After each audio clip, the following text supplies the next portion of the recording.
బుధవారం మారేడుమిల్లు అటవీ ప్రాంతంలో జరిగిన ఎన్కౌంటర్లో 7గురు మావోయిస్టులు హతమార్చబడ్డారు. అందులో శ్రీకాకుళం జిల్లా బాత్పురం గ్రామానికి చెందిన మెట్టూరు జోగారావు ఎలియాస్ టెక్ శంకర్. ఆయన భౌతికాయం మరికొద్దిసేపట్లో గ్రామానికి చేరుంది. ఆయన పోస్ట్ మార్టం నిర్వహించే ప్రక్రియలో భాగస్వామ్యం గ్రామ పెద్దమంతా ఉన్నారు.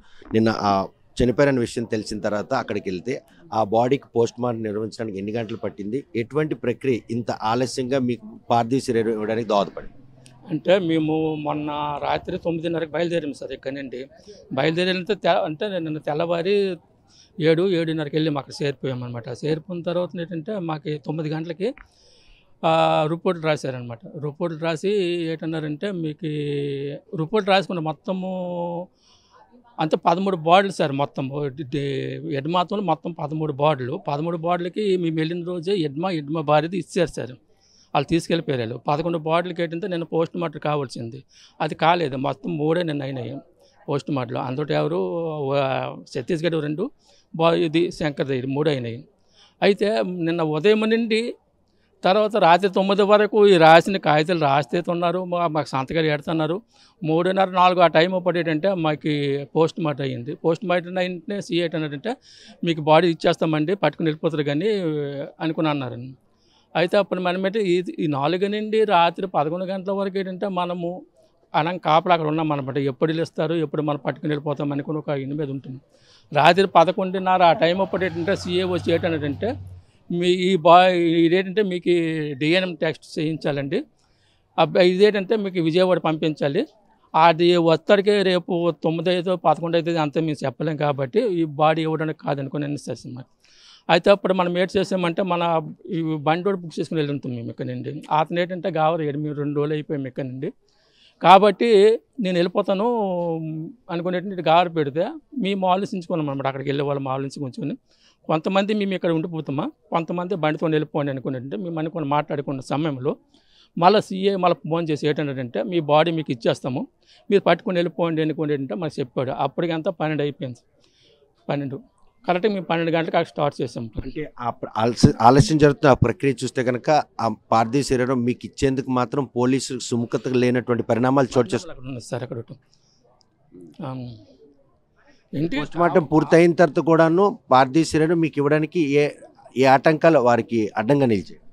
అంటే ఇప్పుడు 4 నుండి 11 వరకు ఏంటంటే సీఏ ఏంటంటే మీకు బాడీ మీకు ఇచ్చేస్తాను, మీరు పట్టుకొని వెళ్ళిపోతారు కానీ ఎటువంటి ఇది లేదు. కానీ మీకు అంబులెన్స్ని కూడా మీకు బుక్ చేస్తాను సార్, ఈ అంబులెన్స్ మీద మీరు వెళ్ళిపోండి. కానీ 11 వరకు కూడా ఈ ఒక్క మాట అంటున్నాడు సీఏ మనకి.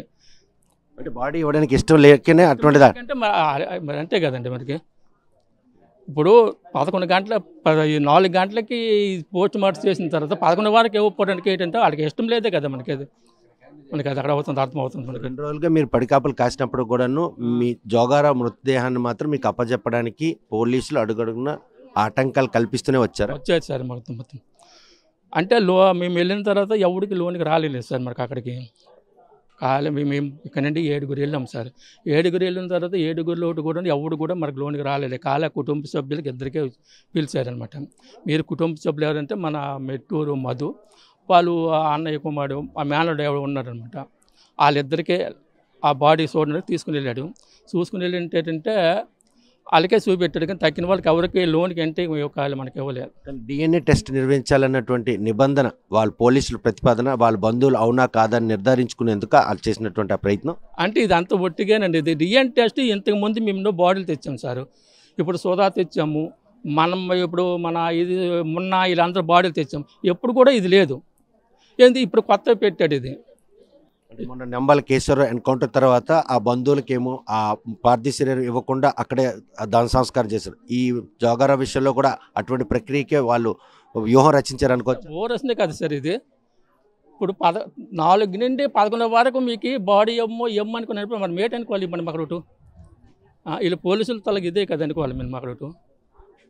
అంటే అలాగ ఇచ్చినట్టయితే కనుక గ్రామానికి తెస్తే వారికి సానుభూతి పరులు పెరుగుతారు, మళ్ళీ అటు ఆకర్షితుల ఉద్దేశంతోనే అలా ఇవ్వకుండా తత్సారం చేశారు సార్. అంతే సార్. అది మొత్తం కనుక బుధవారం ఎన్కౌంటర్ అయినటువంటి జోగారావు మృతి చెందిన విషయం బంధువులకు పోలీసులే సమాచారం ఇచ్చారు. బంధువులంతా కూడాను పార్థివ శరీరం తెచ్చేందుకు రంపచోడవరం హాస్పిటల్కి వెళ్ళడం జరిగింది. కాకపోతే 4 గంటలకే పోస్ట్ మార్టం ప్రక్రియ పూర్తయినప్పుడు కూడా రాత్రి 12 గంటలకు ఎట్టకేలకు ఆ పార్థివ శరీరాన్ని మాత్రం బంధువులకు అప్పచెప్పడం జరిగింది. కాకపోతే పోలీసులు మాత్రం ఆ పార్థివ శరీరాన్ని బంధువులకు ఇచ్చేందుకు సుముఖత లేకుండా DNA టెస్ట్ నిర్వహించాలని ఒక షాక్ కూడా చూపించారు.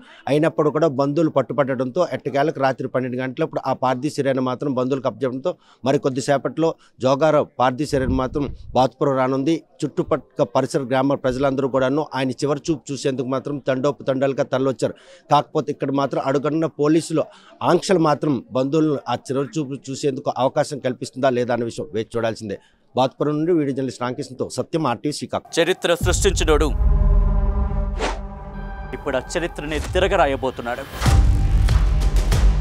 అబద్ధాల గోడల్ని బద్దలు కొట్టి నిజాలను రాగా మీ ముందుంచబోతున్నాడు. నిజమైన వార్తల కోసం వెంటనే డౌన్లోడ్ చేసుకోండి రా యాప్ని.